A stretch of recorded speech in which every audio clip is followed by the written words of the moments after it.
जी हाँ, इस वीडियो के थ्रू मैं चाहती हूँ कि मैं डॉक्यूमेंट करूँ मेरे एक्सपीरियंस को, ये जो स्पिरिचुअल जर्नी पे मैं निकली थी, मैंने क्या महसूस करा और हम कहाँ-कहाँ जा पाए। कोई दुःख नहीं है कि हम लोग आदि कैलाश, ओम पर्वत नहीं जा पाए, पर हाँ, खुशी इस बात की है कि हम एक ऐसी जगह, एक ऐसे आश्रम में गए, जहाँ पे हमने बहुत ही अच्छा एक्सपीरियंस लिया। शुरुआत हमने करी भीमताल से।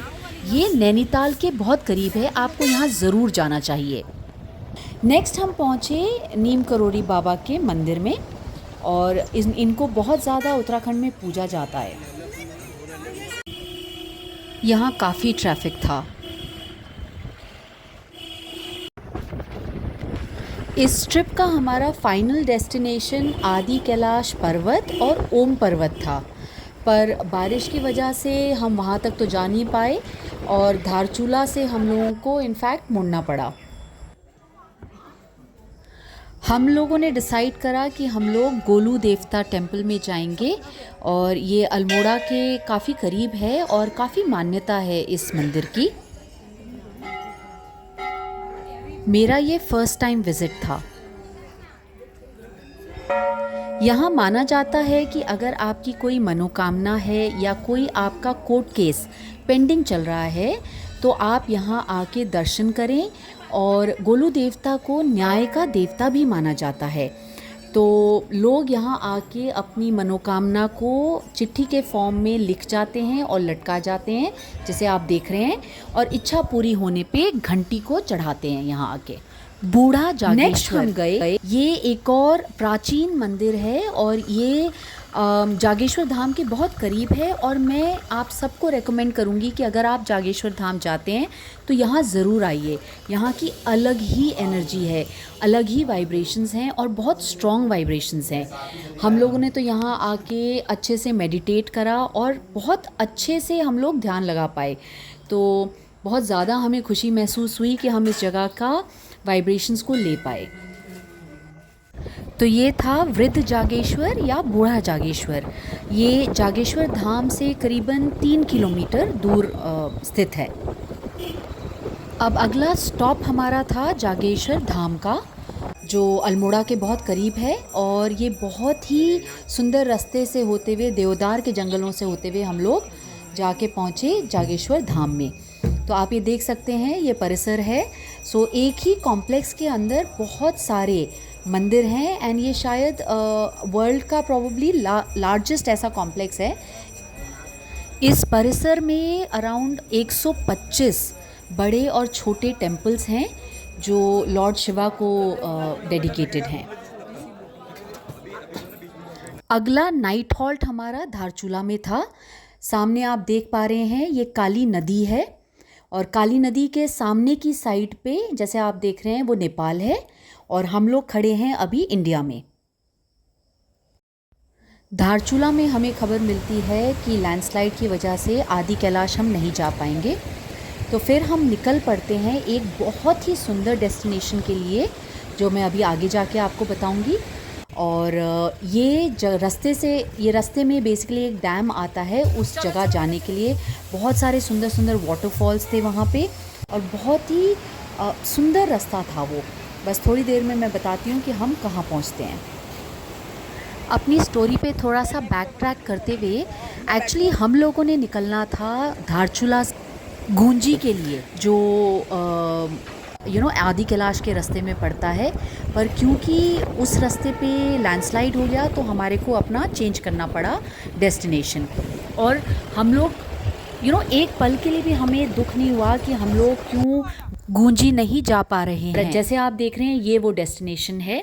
ये जगह है नारायण आश्रम। बेहद ही सुंदर और बहुत ही पीसफुल जगह थी। आप देख ही पा रहे हैं कितनी सुंदर जगह है, और ये ऐसा नहीं लग रहा है जैसे स्ट्रेट अवे कोई फेरी टेल से उठ के ये आ गया, या हैरी पॉटर की कोई स्टोरी में से उठ के आ गया है। ये बहुत ही सुंदर है ये जगह। ये है नारायण आश्रम, पिथौरागढ़ से थोड़ा सा ही दूर है। और जो भी नेचर लवर्स हैं, जिनको भी पीस पसंद है, और जो चाहते हैं कि वो एक ऐसी जगह जाएं जहाँ मेडिटेशन कर सकें, और बहुत ही फ्रेशली कुक्ड खाना और सेल्फ ग्रोन वेजिटेबल्स का बना हुआ खाना अगर आपको चाहिए तो आप यहाँ ज़रूर आएँ। क्या आप जानते हैं कि नारायण आश्रम से कैलाश मानसरोवर का पैदल यात्रा का मार्ग है। जैसे आप देख रहे हैं हम सब दोस्त लोग निकल पड़े उस मार्ग पे, उस रास्ते पे। तो 2019 तक इसी रास्ते से कैलाश मानसरोवर की जो उत्तराखंड ऑर्गेनाइज़ करती है, गवर्नमेंट ऑर्गेनाइज़ करती है पैदल यात्रा, वो इसी रास्ते से होती थी। बहुत ही सुंदर रूट है ये, अमेजिंग व्यूज़ हैं और अलग ही वाइब्रेशंस हैं। तो हम बहुत खुश थे कि चलो आदि कैलाश ना सही, एटलीस्ट हम लोगों को मानसरोवर के पैदल यात्रा पे चलने का मौका मिला। ये देखिए, ये स्नेक प्लांट है और ये भी हमें रास्ते में दिखा। सुंदर नज़ारों की तो कोई कमी ही नहीं थी। ये छोटा सा मैंने एक टाइम लैप्स बनाया था, इसको एंजॉय करिए आप। मतलब आप वहाँ घंटों बैठ सकते हैं और मेरी समझ में आप बोर नहीं होंगे। बेहद ही खूबसूरत नज़ारे थे और एक नेचर लवर के लिए तो ये पैराडाइज़ है, लिटरली पैराडाइज़ है। ये लीजिए, अब आप एक टाइम लैप्स को एंजॉय करिए। अब ये फिर से मैं आपको नारायण आश्रम के व्यूज़ दिखा रही हूँ। सारे सामने के जो रेंजेस थे ना, माउंटेन रेंजेस, वो सारे स्नो क्लैड थे और बहुत ही सुंदर व्यू था। इनफैक्ट एक पीक पे तो हमें ओम का लिखा हुआ ऐसा लग रहा था कि जैसे लिखा हुआ दिख रहा है। तो हमें ऐसा दुख नहीं था कि हम ओम पर्वत देखने नहीं जा पा रहे हैं, क्योंकि वो कहते हैं ना, मन में अगर इच्छा है तो आपको कहीं पे भी भगवान दिख जाता है। वेल, इस जगह के हमने खूब मज़े लिए, खूब फ़ोटोज़ खिंचाई, रील्स बनाने के लिए खूब पोजेस मारे, खूब रिकॉर्डिंग करी। बहुत ही सुंदर जगह है तो हमने उसका पूरा फ़ायदा उठाया और बिल्कुल भी हम लोगों को बोरियत नहीं महसूस हुई इस जगह पे। यहाँ पे अगर आप नेचर लवर है तो आपके पास करने के लिए बहुत कुछ है। आप नेचर वॉक के लिए चले जाइए, बहुत ही सुंदर ट्रेल्स हैं और इनका जो अपना गार्डन है वो भी बहुत ही सुंदर है। अलग अलग तरह के फूल थे, बिल्कुल लश ग्रीन हो रखा था, फूलों से भरा हुआ था और आप देख ही पा रहे हैं कितना सुंदर व्यू है। अब इतने सारे दोस्त साथ हों और रील ना बने, फ़ोटोज़ ना खींची जाए, ऐसा तो हो नहीं सकता। तो हम लोगों ने खूब मज़ा उठाया और उस जगह को कैप्चर करा। और मैंने जैसे बताया, वहाँ पे वेजिटेबल्स इन लोगों ने उगा रखी थी। ये देखिए कितने पत्ता गोभी है, ये देख रहे हैं आप। बस उसके बाद हम निकल पड़े, जैसे हमें पता चला रास्ता खुल गया है नारायण आश्रम से, हम निकल पड़े धारचूला के लिए वापस। और ये देख रहे हैं आप, रास्ते में पत्थर आए हुए थे तो किस तरह से ड्राइवर लोग, भैया लोग मिलके हटा रहे हैं। और ये हमारा बलेरो का ड्राइवर था दौलत, और ये चालाकी कर रहा था कि मैं आगे नहीं जाऊंगा ताकि मुझे पत्थर ना उठाने पड़े। तो इस तरह से खूब मस्ती मज़े करते हुए हम लोग साथ गए और फुल मज़े लेते हुए आगे बढ़ते चले गए। और हमें ऐसा लगा जैसे वहाँ पे हमें गणेश जी का सर का शेप दिखा। वेल, ये देखिए पूरा रास्ता किस तरह से लैंडस्लाइड से, बड़े बड़े बोल्डर्स से भरा पड़ा था। तो इस वजह से हम लोग अटक गए थे नारायण आश्रम में। पर हमने बहुत मज़े करे नारायण आश्रम में, तो मैं स्ट्रांगली सजेस्ट करूँगी आप ज़रूर वहाँ जाइएगा। मैं आपको लैंडस्लाइड और ये सारा रास्ते का कंडीशन थोड़ा फास्ट फॉरवर्ड में दिखा रही हूँ। वेल, अगला स्टॉप हमारा धारचूला था। धारचूला से, जैसे मैंने आपको बताया, नेपाल एकदम साथ में है। इनफैक्ट नेपाल के साइड का जो गांव है वो धारचूला ही बोला जाता है। और ये जो आप पुल देख रहे हैं, ये सामने ये इंडिया है और इस वक्त हम लोग नेपाल में खड़े हैं। तो बस आप इस पुल को क्रॉस करके आएंगे एंड इंडिया से Nepal without visa, without passport, on foot आपके लिए पॉसिबल है। Well, international travel. तो हमें थोड़ा सा ट्रैकिंग का शौक़ है, तो हम जब मौका मिलता है छोटी छोटी सी हाइट्स के लिए निकल जाते हैं। तो इसी तरह से बस एक्सप्लोर करते रहते हैं जगह पर। इसके बाद हम निकल पड़े चौकोरी के लिए और रास्ते में ये एक कुमाऊनी वेडिंग प्रोसेशन चल रहा था। हमें उनको रिकॉर्ड करते हुए देख के वो लोग और भी ज़्यादा एनर्जेटिक हो गए थे और हमने भी खूब एंजॉय करा उन लोगों को डांस करते हुए और मज़े करते हुए देख के। मौसम ने फिर बदला रुख और बारिश ने हमारे को वेलकम करा।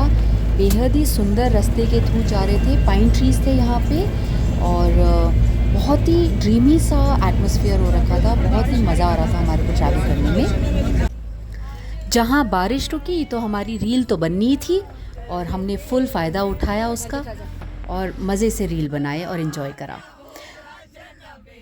चौकोरी आप देख ही रहे हैं किस तरह से बारिश से पानी में भरा हुआ है। तो इस तरह का वेलकम हमारे को चौकोरी ने करा।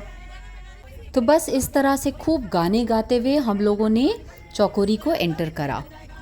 और जैसे ही शाम हुई और मौसम अच्छा हुआ तो इस तरह के नज़ारों ने हमारे को वेलकम करा। हम लोग आप समझ ही गए होंगे, अगेन एक छोटे से हाइक के लिए निकल गए और इस तरह का नज़ारा हमारे सामने था और बहुत लेट इवनिंग तक हम लोग वहाँ बैठे रहे। अगले दिन हम लोग निकले कालीताल वाटरफॉल के लिए और ये बेरीनाग के पास है और यहाँ से हम लोग गए थे पाताल भुवनेश्वर। पाताल भुवनेश्वर में फ़ोटोग्राफी अलाउड नहीं थी तो इसलिए मैं कुछ रिकॉर्ड नहीं करा मैंने वहाँ। और ये मैं व्लॉग एंड कर रही हूँ ये नारायण आश्रम के अंदर मंदिर के वीडियो के साथ। तो आई होप आपको ये व्लॉग पसंद आया होगा। Thank you so much for watching. Swaminarayan Mandir में कीर्तन करते हैं।